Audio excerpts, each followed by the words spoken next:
Sa isang maulan na araw, isang mayamang binata ang nagmamadali patungo sa isang mahalagang pagpupulong nang mapansin niya ang isang palaboy na babae na may kasamang bata sa gitna ng malakas na ulan. Agad niyang iniabot sa babae ang susi ng kanyang bahay. Pagbalik niya kalaunan at pagpasok ng hindi nagpapahayag ng kanyang pagdating, nagulat siya sa kanyang nasaksihan.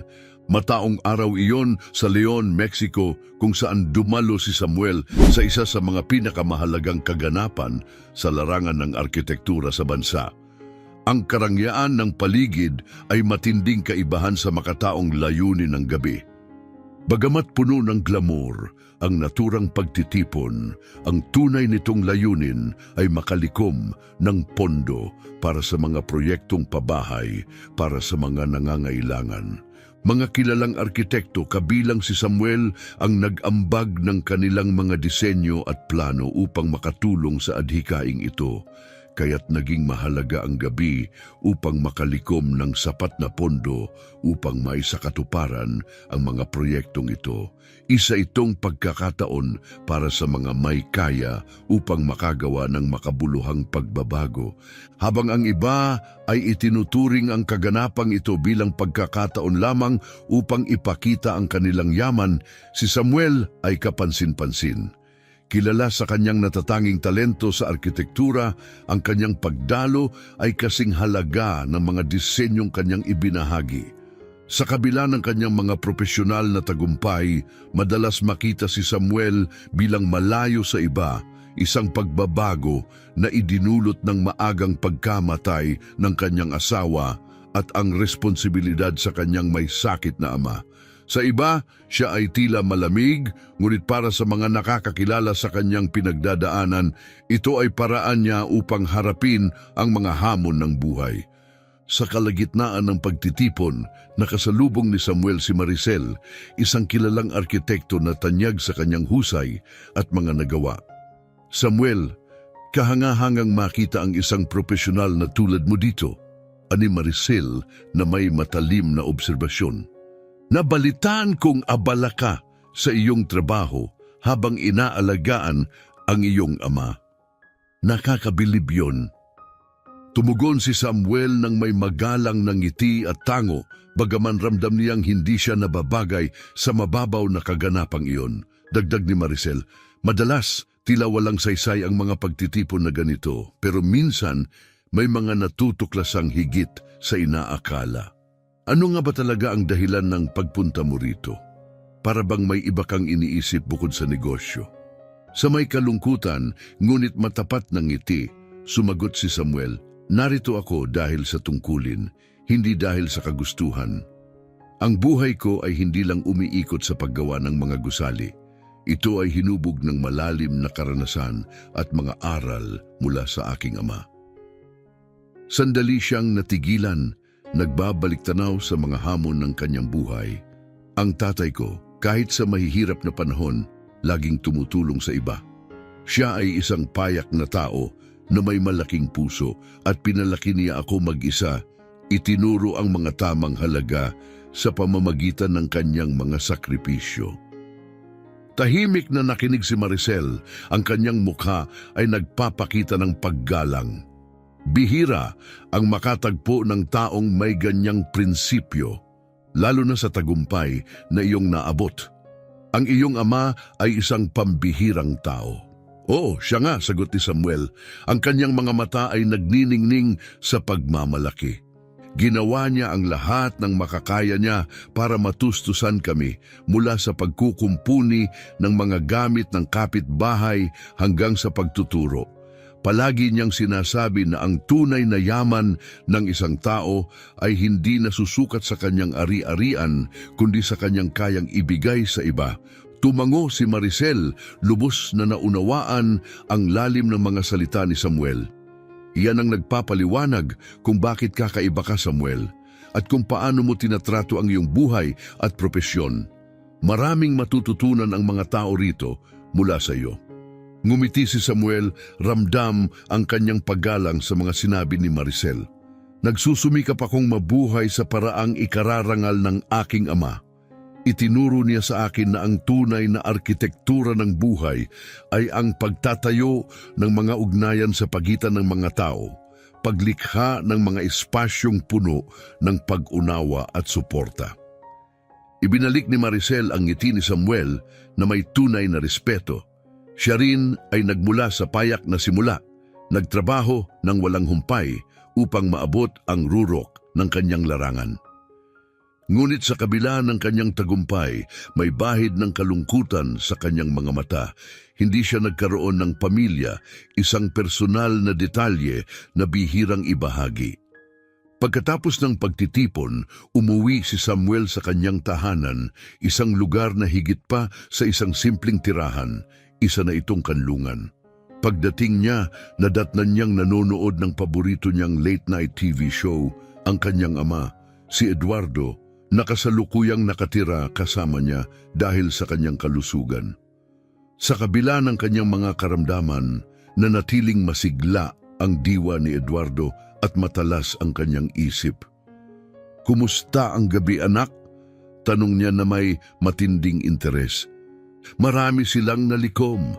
Naging maayos naman kahit napapalibutan ako ng mga taong inaakala nilang Diyos sila dahil lang sa kanilang yaman. Nakausap ko rin si Maricel tungkol sa papel natin sa lipunan," paliwanag ni Samuel habang umupo sa tabi ng kanyang ama. Pagkatapos ng kanilang pag-uusap, tumayo si Samuel at nagtungo sa kusina. "Maghahanda ako ng makakain natin. May gusto ka bang espesyal?" tanong niya habang tinatawag ito. "Kahit ano, anak. Huwag mo nang problemahin masyado ako," tugon ni Eduardo na may ngiting puno ng pagpapahalaga. Kinalaunan, habang tinutulungan niyang maghanda sa pagtulog ang kanyang ama, pinag-usapan nila ang schedule ni Samuel. "Tay, bukas ng umaga kailangan kong bumiyahe para sa meeting tungkol sa bagong proyekto. Siguradong maayos ang lahat dito at sinabi ni Ginang Martinez na dadalaw siya para tingnan ka." Habang tinutulungan siyang magkumot, tinitigan ni Eduardo si Samuel ng may pagmamahal. "Mabuti kang anak, Samuel. Gawin mo ang kailangan mong gawin. Ipinagmamalaki kita." Marami nang pinagdaanan si Eduardo. Matapos silang iwan ng ina ni Samuel, mag-isa niyang pinalaki ang anak, madalas na nagigipit sa pera, ngunit palaging inuuna ang edukasyon ni Samuel. Naniniwalang ito ang susi sa mas magandang buhay. Lahat ng kinikita niya ay ipinuhunan sa pag-aaral ng kanyang anak. Sa pamamagitan ng matibay na determinasyon, sinulit ni Samuel ang bawat oportunidad sa edukasyon at sa huli naging matagumpay sa larangan ng arkitektura. Sa kabila ng kanyang tagumpay, hindi niya kinalimutan ang mga sakripisyo ng kanyang ama. Patuloy siyang nagbigay ng parehong dedikasyon at pasasalamat na natanggap niya noong bata pa siya. Kinabukasan, maagang gumising si Samuel upang maghanda para sa mahalagang araw. Maingat siyang nagbihis ng formal na suit na naaangkop sa kanyang crucial meeting sa kalapit na lungsod. Habang papalabas, biglang bumuhos ang malakas na ulan.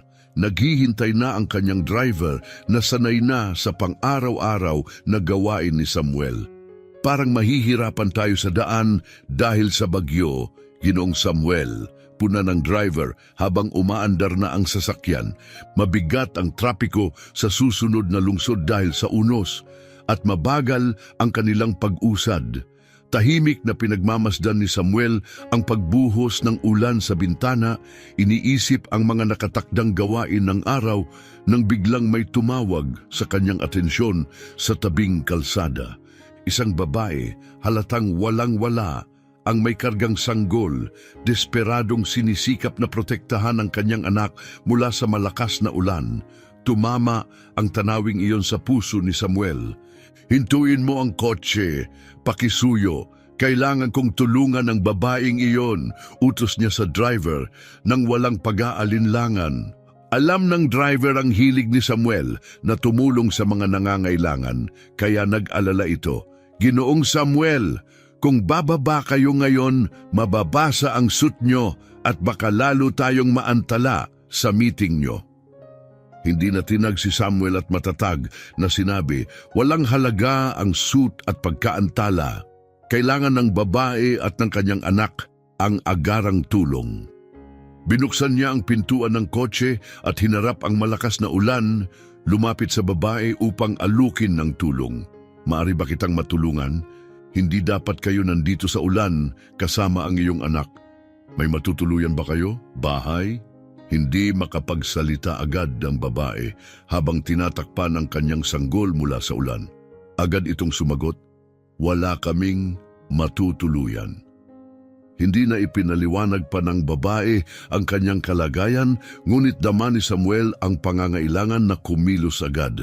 Mabilis siyang bumalik sa kanyang sasakyan, binuksan ang glove compartment at kinuha ang susi. Pagbalik sa babae, nagpakilala siya ng mabilisan, anong pangalan mo? Evelyn, sagot ng babae habang lalong idinidiin ang kanyang anak upang mapainit ito. Evelyn, ito ang mga susi ng bahay ng tatay ko. Kasalukuyan siyang nakatira sa akin kaya walang tao roon. Pwede mong gamitin ito upang makapagpahinga ka kasama ang iyong anak. Paliwanag ni Samuel habang iniaabot ang mga susi. Kailangan ko nang umalis para sa isang meeting, pero ihahatid kayo ng driver ko roon. Matapos ipagkatiwala ang susi kay Evelyn, bumalik si Samuel sa basang-basang sasakyan at inutusan ang kanyang driver. Ipagpatuloy ko na ang paglalakad papunta sa meeting. Ihatid mo si Evelyn at ang sanggol sa bahay ng tatay ko at dumaan muna sa palengke para bumili ng mga kailangan nila, pagkain, damit, diaper at anumang kakailanganin nila. Sanay na sa pagiging bukas palad ni Samuel, agad na tumugon ang driver. Naiintindihan ko, Ginoong Samuel. Aasikasuhin ko ang lahat. Matapos magpaalam kay Samuel, bumalik ang driver kay Evelyn na patuloy na pinoprotektahan ang kanyang sanggol mula sa ulan. Lumapit ito ng maingat at sinabi, huwag kang mag-alala. Nandito ako para tulungan kang makaligtas. Inayos na ni Ginoong Samuel ang lahat para sa inyo. Gayunpaman si Evelyn na nag-iingat at nagpoprotekta sa kanyang anak ay nagpakita ng pagdududa. Hindi kita kilala. Marami na akong napanood sa TV na dapat maging maingat. Hindi ako basta nagtitiwala. Nauunawaan ang kanyang takot, sinubukan siyang kampantihin ng driver. Naiintindihan ko ang pangamba mo, pero tinitiyak kong mabuti ang layunin ni Ginoong Samuel. Ipinakita nito ang mga litrato ng kanyang pamilya mula sa kanyang wallet. Tignan mo, ama rin ako. Matagal na akong kasama ni Ginoong Samuel. Tunay siyang nagmamalasakit sa mga nangangailangan. Matamang tinitigan ni Evelyn ang mga larawan at ang tapat na kilos ng driver. Nanatili pa rin siyang maingat, ngunit may kaunting pag-asa na. Kaya pumayag siyang sumama. Sumakay sila sa kotse, bit-bit ang sanggol na protektado na mula sa ulan at dumaan muna sa palengke upang bumili ng mga pangunahing pangangailangan bago tumuloy sa bahay ng tatay ni Samuel. Hapon na nang matapos ang meeting ni Samuel at sinalubong siya ng kanyang driver sa labas ng gusali.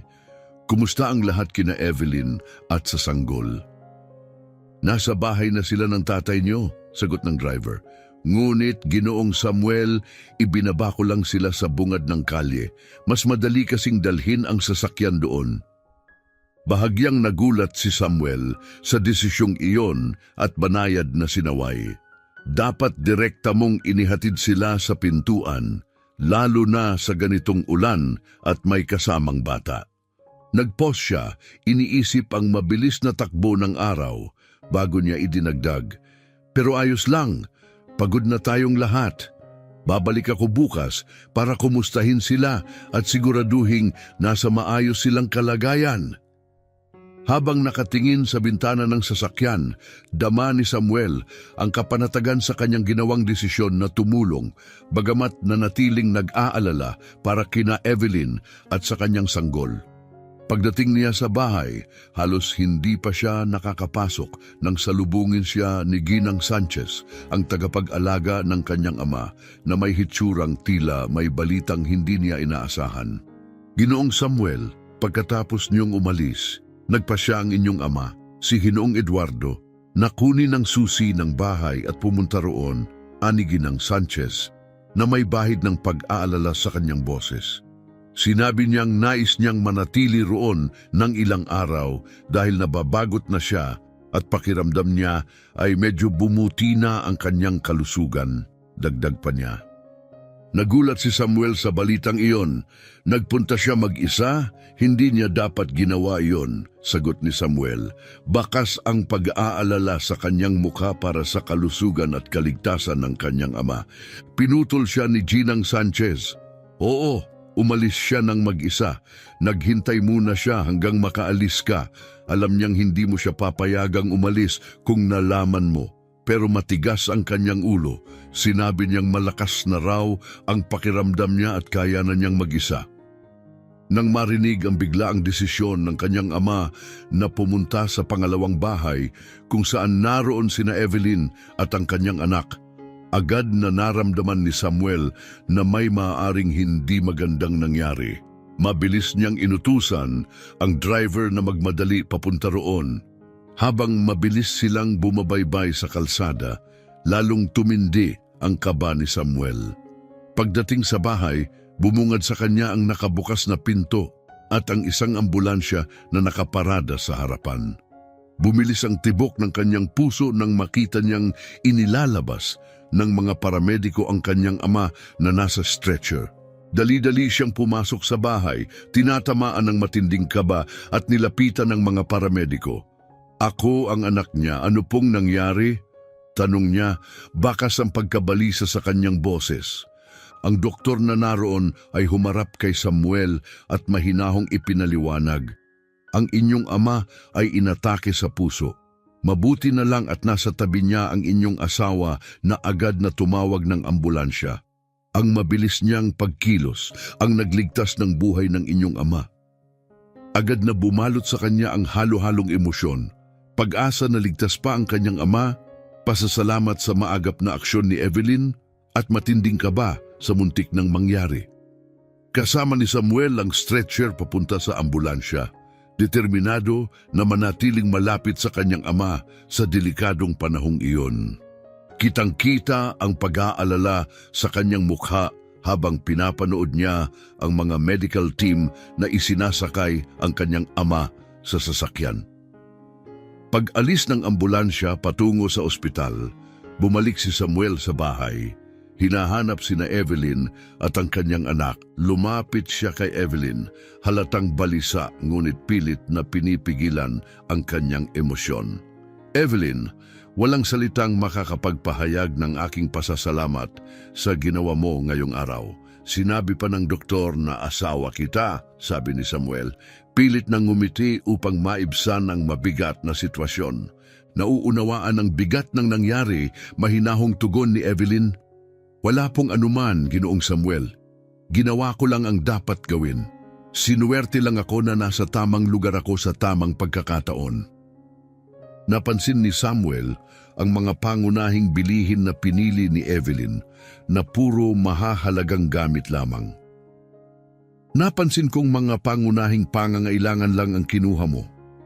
Pwede kang kumuha pa ng iba, alam mo. Huwag mong isipin na limitado ka, wika niya. May pag-aalala kung sapat na ba ang nakuha ni Evelyn para sa kanila.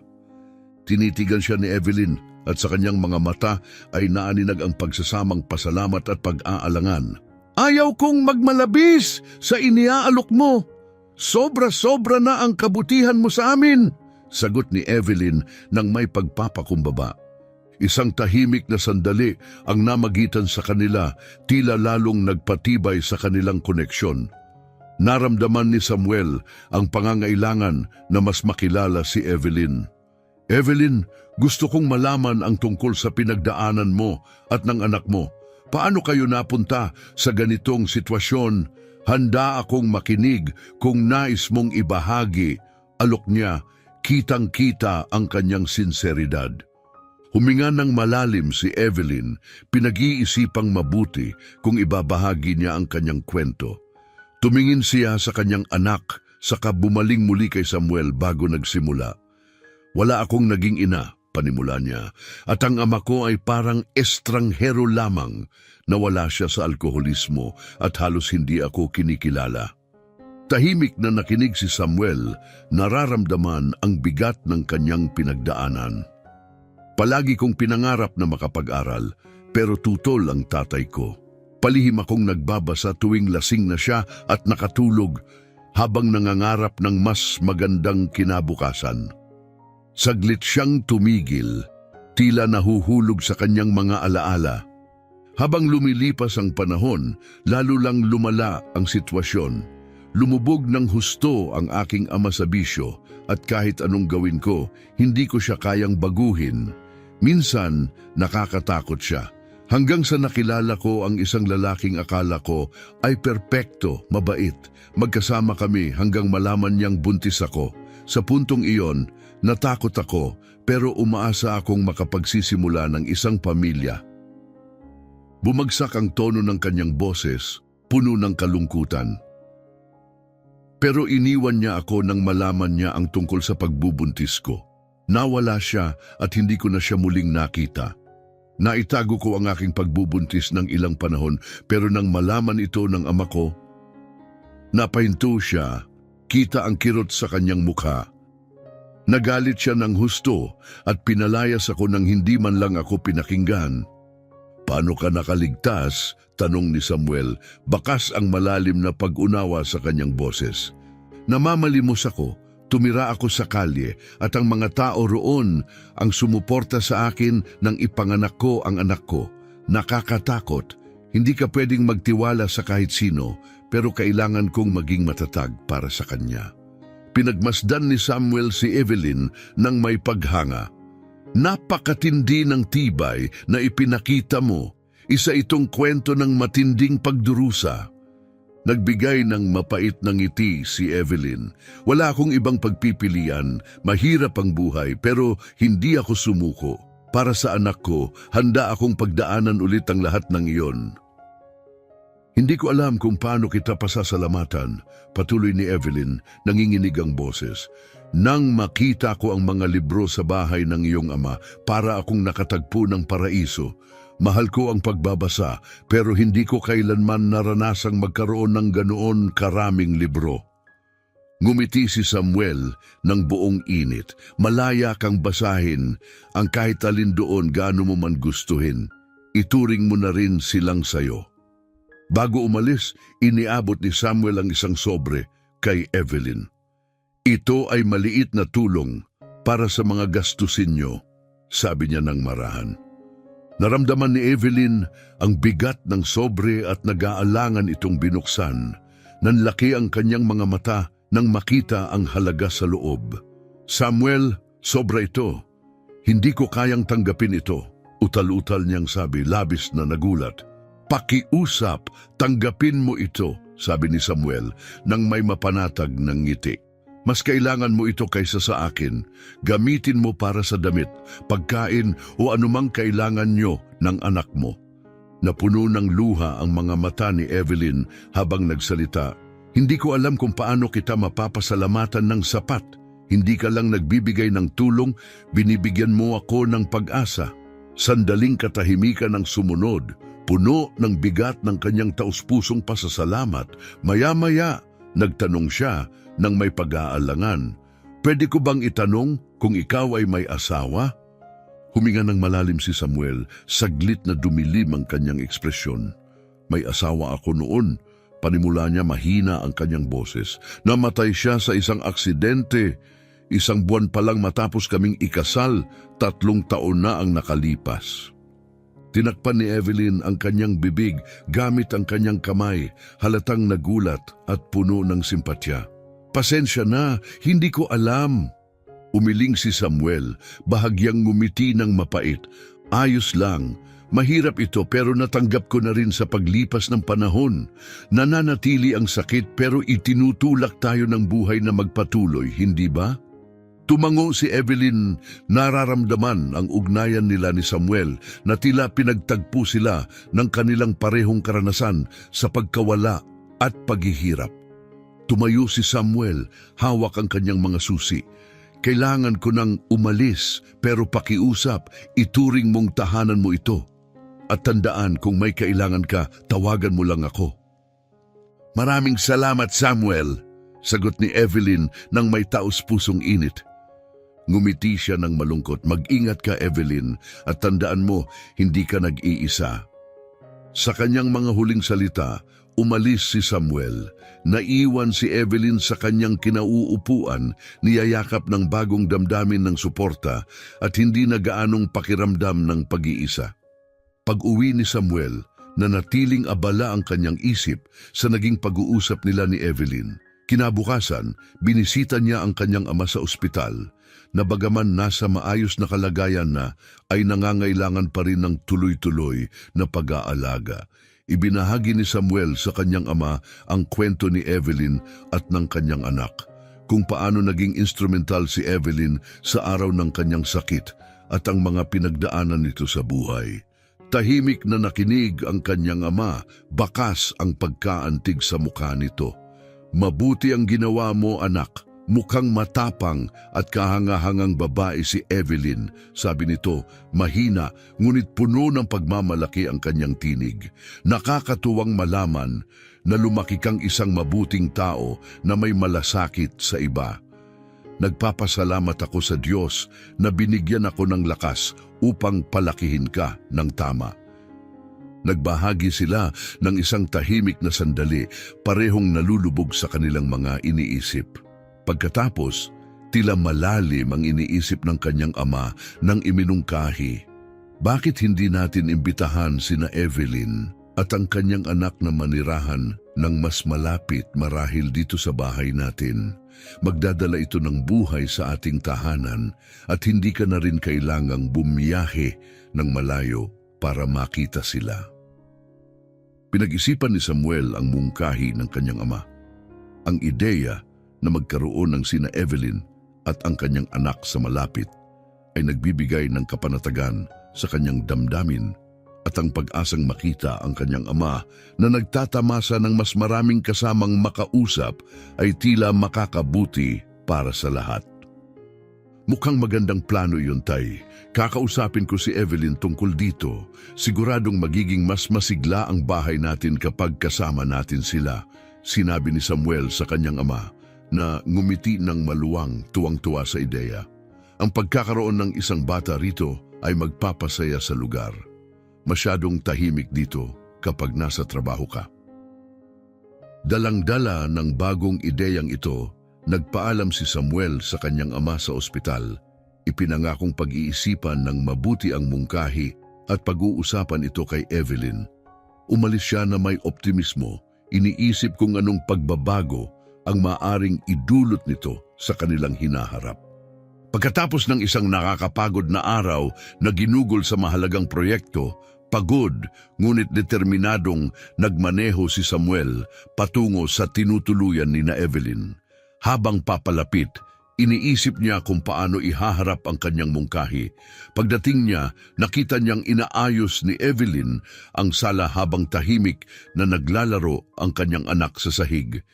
Evelyn, may mahalaga akong nais pag-usapan sa iyo, ani Samuel habang umupo malapit sa kanya. Nakita ang kuryosidad sa mukha ni Evelyn. Ano iyon, Samuel? Huminga ng malalim si Samuel, inaayos ang kanyang mga iniisip. Maluwag ang bahay namin at mula nang magkasakit ang aking ama, naging sobrang tahimik doon. Mahilig siyang magbasa at alam kong pareho niyo itong hilig. Kaya't baka magustuhan mo na magkasama kayo. Maaari rin siyang makatulong sa iyong pag-aaral kung nais mo. Namangha si Evelyn sa mungkahing iyon. Ibig mo bang sabihin, nais mong lumipat kaming mag-ina sa bahay niyo? Oo, kumpirmadong sagot ni Samuel. Magiging masaya kaming kasama kayo. Makakatulong ito upang mapasigla ang aking ama at magkakaroon ka ng ligtas na matutuluyan at walang limitasyong akses sa mga libro. Saglit na tumahimik si Evelyn, iniisip ang kanyang alok. Napakagandang pagkakataon nito, Samuel. Hindi ko alam kung paano ako makakapagpasalamat. Malaking tulong ito para sa akin at sa anak ko at matutuwa akong makapagpatuloy sa aking pag-aaral. Napangiti si Samuel, bakas sa kanyang mukha ang ginhawa at tuwa sa tugon ni Evelyn. Kung ganoon, ayos na. Tiyak kong makakabuti ito para sa ating lahat. Punong-puno ng pasasalamat, agad na nagsimulang mag-impake si Evelyn ng kanilang mga gamit. Di nagtagal, lumipat sila sa bahay ni Samuel na may pusong umaapaw sa pag-asa para sa kanyang edukasyon at mas maliwanag na hinaharap. Pagdating nila sa bahay, hindi napigilan ni Evelyn ang paghanga. "Samuel, napakaganda ng bahay mo.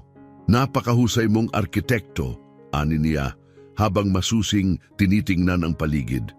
Ngumiti si Samuel ng may pasasalamat. "Salamat, Evelyn. Sana'y maging komportable kayo ng anak mo dito." Sa mga sumunod na araw, lalong lumalim ang ugnayan ni na Evelyn at Ginoo Sanchez, ang ama ni Samuel. Mahilig magbasa si Ginoo Sanchez at masigasig niyang ipinakita kay Evelyn ang kanyang mga paboritong libro. Iniabot ni Ginoo Sanchez sa kanya ang isang lumang libro at sinabing, "Paborito ko ito noong araw. Sigurado akong magugustuhan mo." Tinanggap ni Evelyn ang libro habang maingat na sinusuri ang mga pahinang may edad na. "Mukhang kawili-wili ito. Maraming salamat sa pagbabahagi nito sa akin, Ginoo Sanchez," aniya. Ramdam ang natatanging koneksyon na nabubuo sa kanilang dalawa. Dahil sa maingat at maalagang pagtrato ni Evelyn, nagpasya si Samuel na bitawan ang tagapag-alaga ng kanyang ama. Nagboluntaryo si Evelyn na alagaan si Ginoo Sanchez tuwing wala si Samuel. Inalagaan niya ito ng may respeto at init ng loob, bagay na lubos na pinahahalagahan ni Ginoo Sanchez, kasama na ang kanilang presensya ni Evelyn at ng kanyang anak. Madalas, ipahayag ni Evelyn ang kanyang pasasalamat para sa bagong buhay na tinatamasa niya. "Ang pag-aalaga sa iyong ama ay nagbibigay sa akin ng saya. Napakalaki ng kabutihang ipinakita ni Samuel sa akin at sa aking anak. Tama lang na gawin ko ito para sa kanya." Madalas niyang sabihin, tumango si Samuel ng may pasasalamat.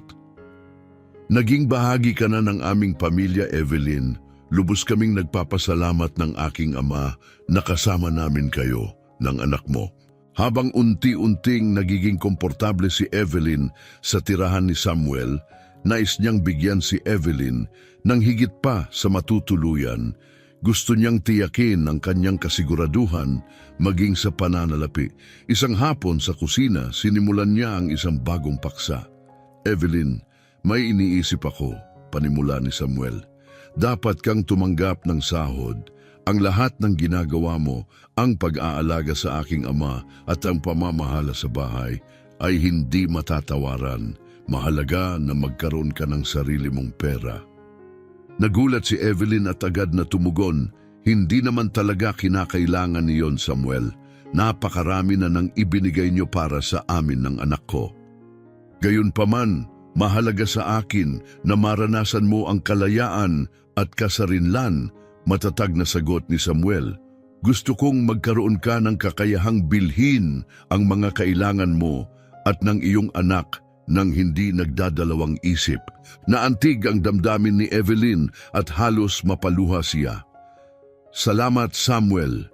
Hindi mo alam kung gaano kalaki ang kahulugan nito sa akin. Matagal na rin mula nung huli akong nakaramdam ng ganitong pagpapahalaga at kalayaan." Matapos ang pag-uusap na iyon, nagsimulang tumanggap si Evelyn ng regular na sahod mula kay Samuel na siyang unang pagkakataon sa maraming taon na nakaranas siya ng pinansyal na kasarinlan. Nagawa niyang bumili ng bagong damit para sa kanyang anak, pumili ng mga libro para sa sarili at magtabi ng kaunting ipon para sa hinaharap. Lahat ng ito nang hindi kinakailangang manghingi o magpaalam. Ang bagong kalayaang ito ay nagbigay ng ningning sa kanyang mga mata. na lalong nagpatibay sa kanyang tiwala sa sarili at seguridad. Unti-unti lumalim ang ugnayan ni Samuel at Evelyn, nagiging mas maalab at puno ng lambing. Natutuwang kasama ni Samuel ang batang si Irene, anak ni Evelyn, at madalas silang naglalakad-lakad ng magkasama. Sa mga paglalakad na ito, ibinabahagi ni Samuel ang kanyang pagmamahal sa arkitektura kay Evelyn na buong interes na sinisipsip ang bawat detalye. Tinanggap din ni Evelyn ng buong puso ang mga librong inirerekomenda ni Samuel na lalong nagpayaman sa kanilang koneksyon. Sa paglipas ng panahon, ang pagmamahal nilang dalawa ay dahan-dahang umusbong at lumalim. Naramdaman ni Evelyn na nahuhulog ang kanyang loob kay Samuel, ngunit nag-aalinlangan siyang ipahayag ito. Hindi sigurado kung ano ang maaaring mangyari. Isang maaliwalas na gabi habang magkasamang pinagmamasdan ang paglubog ng araw mula sa balkonahe, naglakas loob si Samuel na magtapat ng kanyang nararamdaman sa kanyang ama. "Samuel, ano ang bumabagabag sa iyo?" tanong ng kanyang ama. Sa tingin ko, nahulog na ang loob ko kay Evelyn. Matagal na rin mula nang maramdaman ko ito. Pero hindi ko alam kung paano magsisimula. Pagtatapat ni Samuel. Ngumiti ang kanyang ama, puno ng karunungan. "Anak, maikli ang buhay para magpatumpik-tumpik. Kung mayroon kang nararamdaman para kay Evelyn, ipahayag mo ito. Karapat-dapat kang maging masaya." Napaisip si Samuel sa sinabi ng kanyang ama. Sa tingin niyo ba? Paano kung hindi niya ako pareho ng nararamdaman? Hindi mo malalaman kung hindi mo susubukan. At sa nakikita ko, ang paraan ng pagtingin niya sa iyo ay nagpapakita ng lahat. Panatag na sagot ng kanyang ama. Buhat ng inspirasyon mula sa payo ng kanyang ama, nagdesisyon si Samuel na oras na upang kausapin si Evelyn. Nais niyang ipahayag ang kanyang nararamdaman at malaman kung ito'y kapwa nararamdaman din ni Evelyn. Punong-puno ng kaba at pag-asa, pinagplanuhan niya kung paano haharapin ang usapan. Umaasang pareho ang nararamdaman ni Evelyn. Nang gabing iyon, matapos patulugin si Irene, nakaupo si Evelyn sa sala, abala sa pagbabasa ng libro nang lumapit si Samuel. Umupo siya sa tabi nito, ramdam ang mabilis na pagtibok ng kanyang puso. Ang tahimik na ginhawa sa pagitan nila ay naputol ng magsalita si Samuel sa isang mahinahon ngunit hindi sigurado na tinig. "Evelyn, maaari ba kitang kausapin tungkol sa isang mahalagang bagay?" Panimula ni Samuel habang tinititigan ito. Ibinaba ni Evelyn ang kanyang libro at humarap sa kanya, nakikita ang pagiging bukas sa kanyang mukha. "Siyempre, Samuel, ano ang nasa isip mo?" Huminga ng malalim si Samuel, pilit na kinakalap ang lakas ng loob. "Sa mga nagdaang araw, lumalim ang nararamdaman ko para sa iyo, higit pa sa pagkakaibigan. Ang presensya mo ay nagbigay ng bagong sigla sa aking buhay at sa aming tahanan. Ang pagmamahal ko para sa iyo at kay Irene ay lumalim ng higit pa sa inaakala ko." Pagtatapat niya, naramdaman ni Evelyn ang mabilis na pagpitik ng kanyang puso, labis na naantig at nagulat sa katapatan ni Samuel. "Samuel, pareho ang nararamdaman ko," tugon ni Evelyn, halos nanginginig ang tinig. "Napakabuti mo sa amin." Hinawakan ni Samuel ang kamay ni Evelyn ng marahan. "Evelyn, nais kitang suportahan, hindi lamang bilang isang kaibigan, kundi bilang isang taong tunay na nagmamalasakit. Ikinagagalak kong maging bahagi ng buhay ni Irene at mahalin siya na parang sarili kong anak," wika niya ng buong puso. Napaluha si Evelyn, labis na tinamaan ng mga salita ni Samuel. "Napakalaking bagay nito sa amin. Itinuturing na rin namin ni Irene na pamilya ka na," sabi niya ng marahan. Mula sa sandaling iyon, lalong lumalim ang ugnayan ni Samuel at Evelyn. Nang samahan ni Evelyn si Samuel sa mga sosyal at profesional na pagtitipon, iba-iba ang naging reaksyon ng mga tao. May ilan na nagbigay ng masasakit na komento, tinatawag siyang pulubing inampon ni Samuel, habang ang iba naman ay nagtatapon ng malamig na tingin at pabulong na nagsasalita sa kanilang likuran. Ngunit binaliwala ni Samuel ang mga kritisismo, palaging pinapalakas ang loob ni Evelyn na unti-unting nagkaroon ng higit na tiwala sa sarili sa piling niya. Isang gabi sa isang elegante at sopistikadong cocktail party na ginanap sa isang art gallery, lumapit sa kanila si Ginang Maricel, isang kilalang personalidad sa social circle ni Samuel na may dalang palakaibigang ngiti. "Magandang gabi, Samuel, Evelyn. Ang saya kong makita kayong dalawa rito. Nabalitaan ko ang tungkol sa inyong relasyon at nais kong batiin kayo, ani Maricel, na ang tono ay mainit at imbitado." "Salamat, Maricel," sagot ni Evelyn, bahagyang naiilang sa matalim na tingin ni Maricel, ngunit nagawa niyang manatiling kalmado. Bago ko makalimutan, nais ko kayong imbitahan sa isang hapunan sa aking tahanan sa susunod na linggo. Ikinagagalak kong maging host para sa inyo," alok ni Maricel habang nakatingin sa kanilang dalawa. Saglit na natigilan si Samuel, pakiramdam ay may obligasyong tanggapin ang imbitasyon at tumingin kay Evelyn bago sumagot. "Ikinalulugod namin yon, Ginang Maricel. Salamat sa imbitasyon," sagot niya nang may magalang na ngiti. Tila nasiyahan si Maricel sa kanilang pagtanggap. "Mabuti, inaasahan ko ang gabi na iyon. Magiging masaya ito. Magkita-kita tayo doon," sabi niya bago sila iniwan. Pagkaalis ni Maricel, humarap si Samuel kay Evelyn. "Pasensya na, akala ko dapat nating tanggapin. Sana okay lang sa'yo," sabi niya, may bahagyang pag-aalala. Tumango si Evelyn bilang pagtanggap sa kanyang desisyon. "Ayos lang, Samuel. Baka maging isang kawili-wiling karanasan ito," sagot niya na may bahid ng pag-asa sa kanyang tinig. Nagpatuloy sila sa pagdalo sa party, ngunit ang paparating na hapunan sa bahay ni Maricel ay nanatiling nasa kanilang isipan, naghahalo ang kuryosidad at pag-iingat. Nang dumating ang araw ng hapunan, maayos na nagbihis sina Samuel at Evelyn para sa okasyon at namangha sa pagdating sa tahanan ni Maricel na dinisenyo ng may sukdulang pag-iingat. Ang kagandahan ng arkitektura ay kapansin-pansin.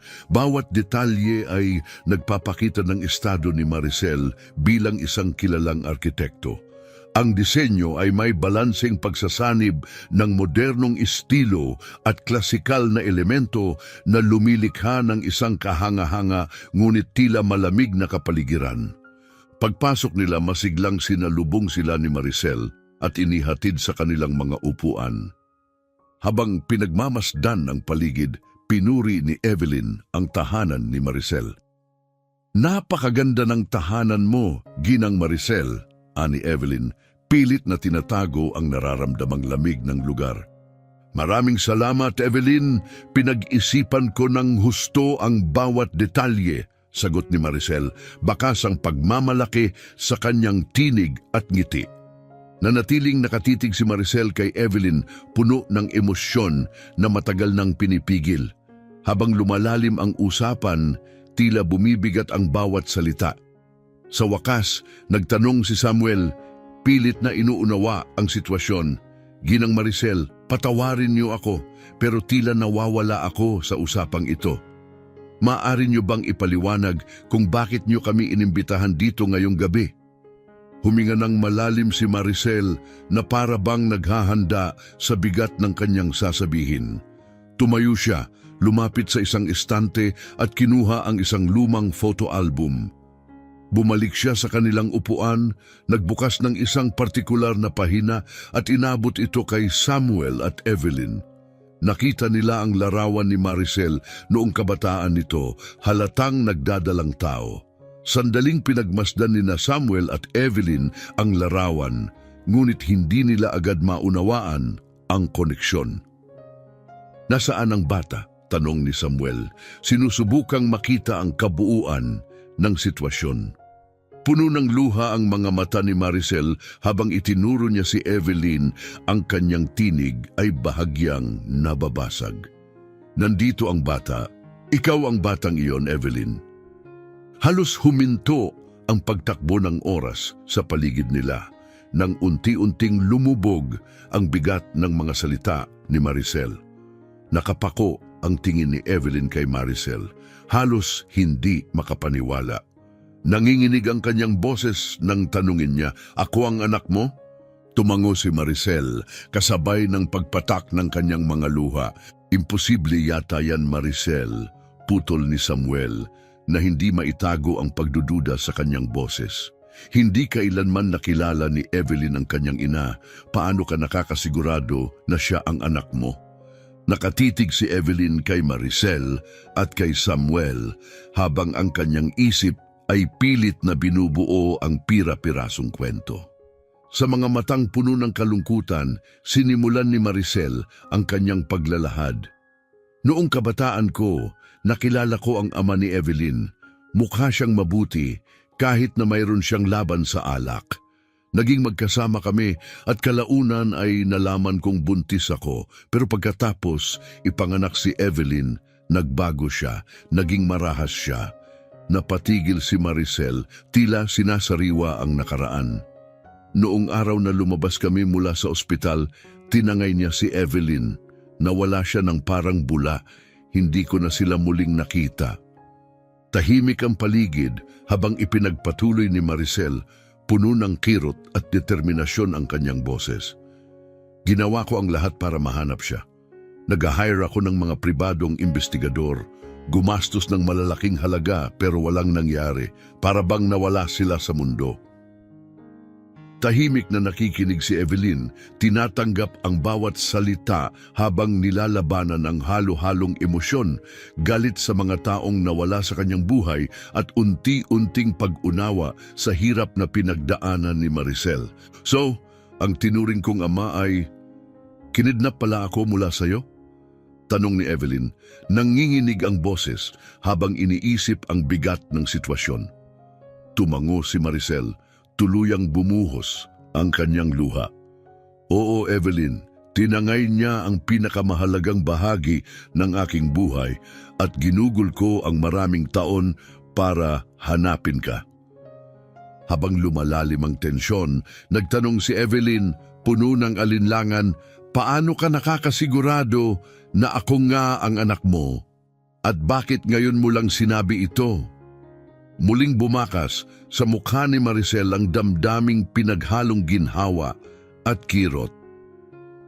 Noong una kitang makita sa event kasama si Samuel, may naramdaman akong hindi maipaliwanag na koneksyon. Hindi ko yun maalis sa isipan ko. Mayroon kang natatanging marka sa iyong kamay, katulad ng akin. Ang huling alaala ko sa iyo noong hawak-hawak kita. Nagpatuloy si Maricel, ang kanyang tinig ay punong-puno ng emosyon. Matapos ang tagpong iyon, nag-hire ulit ako ng investigador na matagal ko nang pinagkakatiwalaan upang maghanap ng impormasyon tungkol sa iyo. Dahan-dahan, nagsimulang mabuo ang mga piraso ng kwento. Natunto namin ang iyong ama. Natagpuan namin siyang lasing at palaboy sa kalye, isang anino na lamang ng lalaking minsan kong minahal. Sa kalagitnaan ng kanyang kahinaan, tinanong siya ng investigador at inamin niya ang lahat. Inamin niyang tinangay kanya mula sa akin. Ang katotohanan na hindi kanya kailanman inirehistro at palagi niyang iniiwasan ang formal na trabaho upang hindi siya mahanap. Lahat ng iyon ay bunga ng kanyang paranoia, paliwanag ni Maricel. Tahimik na nakikinig si Evelyn, unti-unting nabubuo sa kanyang isip ang malagim na katotohanan. Nabuhay siya ng may takot, hinila ako sa dilim na iyon kasama niya, bulong niya, tinatanggap ang bigat ng kwento ni Maricel. Pinagmamasdan ni Samuel ang palitan sa pagitan ni na Evelyn at Maricel, hindi pa rin makapaniwala. Hindi ka panipaniwala ang lahat ng ito, sa lahat ng panahong ito. Nanginginig ang boses ni Evelyn habang nagsalita. Hindi ko kailanman inisip na mangyayari ang ganito sa buhay ko. Napakabigat. Tumango si Maricel, may luha pa rin sa kanyang mga mata. Naiintindihan ko, anak. Isang malaking gulat ito para sa ating lahat. Pagkatapos inihayag ni Maricel, kahit sa kabila ng kanyang mga ginawa, inayos ko na mailipat siya sa isang care facility kung saan siya na-diagnose na may schizophrenia. Doon na niya gugugulin ang natitira niyang mga araw. Nagulat si Samuel sa narinig at nagtanong, "Ginawa mo iyon kahit sa lahat ng dinanas niyo ni Evelyn sa kanya?" Bumuntong hininga si Maricel at tumugon, "Oo. Sa kabila ng lahat, siya ay isang may sakit na tao na nangangailangan ng habag. Matagal akong nagkimkim ng galit sa kanya. Ngunit ngayong nasa harap ko na ang aking anak, ang kaligayahang nararamdaman ko ay higit sa lahat. Hindi ko kayang kumapit pa sa negatibidad sa hinaharap." Tinitigan ni Evelyn si Maricel. Puno ng pasasalamat at pagkalito ang kanyang damdamin. "Salamat sa ginawa mo, Maricel. Mahirap pang unawain ang lahat ngayon, pero nagpapasalamat akong inalagaan mo siya. Sa kabila ng lahat, siya pa rin ang ama ko." Matapos ang mga matatalim na revelasyon at ang kanilang muling pagkikita, lubhang nagbago ang buhay ni Evelyn. Madalas siyang bumisita sa bahay ni Maricel at pareho silang nagsikap na buuin ang ugnayang nawala sa loob ng mahabang panahon. Isang araw habang nag-uusap sila ng taos-puso sa terasa ng malawak na tahanan ni Maricel, tinanong nito si Evelyn tungkol sa kanyang mga pangarap. "May interes kang ituloy ang iyong edukasyon, hindi ba?" May ningning ng pag-asa sa mga mata ni Evelyn. Sumagot siya, "Oo, matagal ko nang pinapangarap na mag-aral ng arkitektura, pero hindi ko ito nagawa noon." Ngumiti si Maricel ng mainit at nagwika, "Kung ganoon, gawing realidad natin ang pangarap na iyan. Gusto kitang ipa-enroll sa pinakamahusay na paaralan ng arkitektura sa bansa. Ako na ang bahala sa lahat ng kailangan." Saglit na natigilan si Evelyn, ramdam ang matinding emosyon. "Gagawin mo talaga iyon para sa akin. Hindi ko maipaliwanag kung gaano ako nagpapasalamat," sabi niya, namumuo ang luha sa kanyang mga mata. Inabot ni Maricel ang kamay ni Evelyn at mahigpit itong hinawakan. "Matapos ang lahat ng nawala sa atin, ito na ang pinakamaliit na magagawa ko. At mayroon pang iba," dagdag ni Maricel. "Ipinapagawa ko ang isang silid dito para kay Clarita. Plano kong maging bahagi ng bawat sandali ng paglaki niya, isang bagay na labis kong pinagsisisihang hindi ko nagawa para sa'yo." Hindi na napigilan ni Evelyn ang pagbuhos ng kanyang luha, halo ng saya at ginhawa.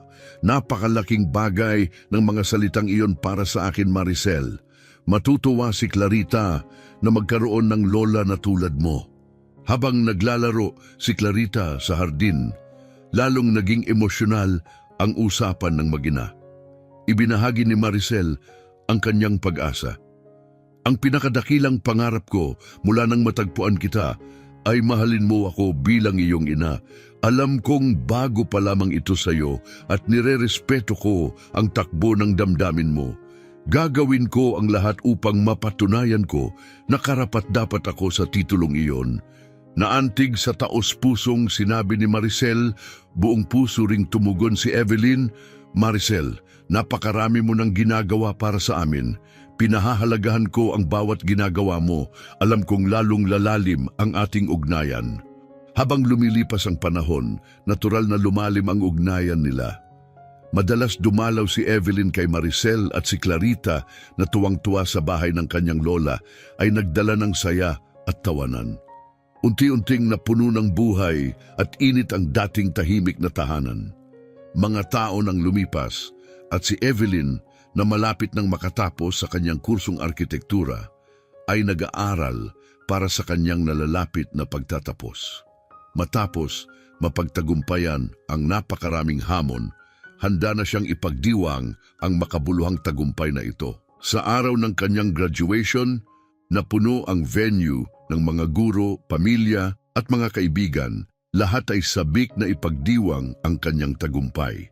Habang naglalakad patungo sa entablado, ramdam ni Evelyn ang bugso ng pagmamalaki at pasasalamat. Hinanap ng kanyang mga mata ang kanyang asawa, ang kanyang mapagmahal na biyenan at si Maricel, ang kanyang ina at pinakamalaking inspirasyon. Tumayo siya sa harap ng karamihan, puno ng damdamin at nagsimula, "Nakatayo ako dito hindi lamang dahil sa sarili kong pagsisikap, kundi dahil sa walang sawang suporta ng mga kahanga-hangang tao sa buhay ko." Nanginginig ang kanyang boses. "Sa aking asawa na palaging nandyan bilang aking sandalan. Sa aking biyenan na tinanggap ako bilang sarili niyang anak at pinalakas ang loob ko sa mga mahihirap na panahon." Huminto siya, tiningnan si Maricel at nagpatuloy, "At syempre sa aking minamahal na ina, si Maricel. Mama, higit pa sa pagkakataong makapag-aral ang ibinigay mo sa akin.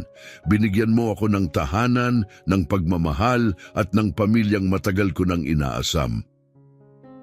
Malalim na tinamaan ang mga tao sa salita ni Evelyn, lalo na si Maricel na napaluha sa labis na emosyon. Ang puso ni Maricel ay punong-puno ng pagmamahal at pasasalamat nang tawagin siyang ina sa isang napakapampubliko at taus-pusong paraan. Ang mahabang taon ng paghahanap, ang kirot ng pagkawalay at ang mga panahon ng pagdududa ay humantong sa sandaling ito ng purong kagalakan at muling pagkakaugnay. Matapos ang seremonya, nagyakapan ng mahigpit sina Maricel at Evelyn na tila kumakatawan sa pagtatapos ng mga taon ng distansya at ang pagkakatibay ng kanilang ugnayan bilang mag-ina. "Anak ko," bulong ni Maricel, "pinunan mo ang puwang sa aking puso sa paraang hindi ko kailanman naisip." Mahigpit ding niyakap ni Evelyn si Maricel at sumagot, "Mama, itinuro mo sa akin ang tunay na kahulugan ng pamilya at pagmamahal. Habang buhay akong magpapasalamat sa lahat ng ginawa mo para sa akin." Magkahawak kamay, silang lumabas ng graduation, puno ng bagong pag-asa at sigla para sa hinaharap. Klarong-klaro na ang kanilang buhay ay mas mapupuno pa ng kaligayahan at pagmamahalan. Ang kanilang kwento ay isang makapangyarihang patunay na ang pagmamahal ng isang ina ay kayang lampasan ang lahat ng hadlang at ang dedikasyon ng isang ina sa kanyang anak ay hindi nawawala. Gaano man kahirap ang mga pagsubok na haharapin. Kung nahanap mong inspirasyonal ang kwentong ito, paki-like at mag-subscribe sa aming channel. Ang inyong suporta ay tumutulong sa amin na makapagbigay pa ng mas maraming kwento na puno ng inspirasyon. Huwag palampasin ang aming susunod na video na lalabas na sa lalong madaling panahon. Maraming salamat sa inyong suporta. Hanggang sa muli.